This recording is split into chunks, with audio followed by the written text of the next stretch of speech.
আপনার বাড়ির বাচ্চাটি মোবাইল তো দেখছে, সাথে তার কন্টেন্ট হচ্ছে ভূত, ভয়, ভূতের ওয়েব সিরিজ, ভূতের গল্প, এমন কিছু গা ছমছম করা পডকাস্ট যেটা শুনলে আপনিও ভয় পেয়ে যাচ্ছেন। ভাবছেন বাচ্চা তার অবসর সময় ভূতের গল্প পড়ছে, ভূতের গল্প দেখছে, ক্ষতি কি? কিন্তু ক্ষতি কিন্তু হতেই পারে। ক্ষতির কিছু নমুনা আপনাদের সামনে রাখছি।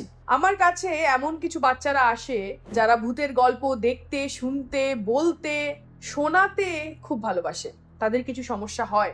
প্রথম, রাতের বেলায় ভয় পেয়ে যাওয়া, হঠাৎ কেঁদে ওঠা, ঘুম না আসা, রাতের বেলায় বিছানায় টয়লেট করে দেওয়া বা বেড ওয়েটিং এর কিছু হিস্ট্রি, রাতে এমন কিছু স্বপ্ন আসা যেগুলোর এক্সপ্লানেশন তাদের কাছে নেই, সবসময় কিছু একটা সন্দেহ করা, কেউ বোধহয় তাকে ফলো করছে, কেউ বোধহয় তাকে দেখছে।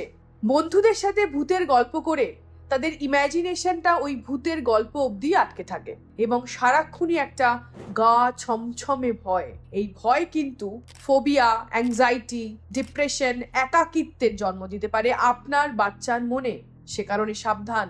গা ছমছমে ভূতের গল্প বৃষ্টির দিনে ভালোই লাগে, কিন্তু সেই গল্প যদি আপনার বাচ্চার মনে কোনো মানসিক অসুবিধা তৈরি করে, সেটা কিন্তু খুবই মুশকিল। নজর রাখুন আপনার বাচ্চার উপর।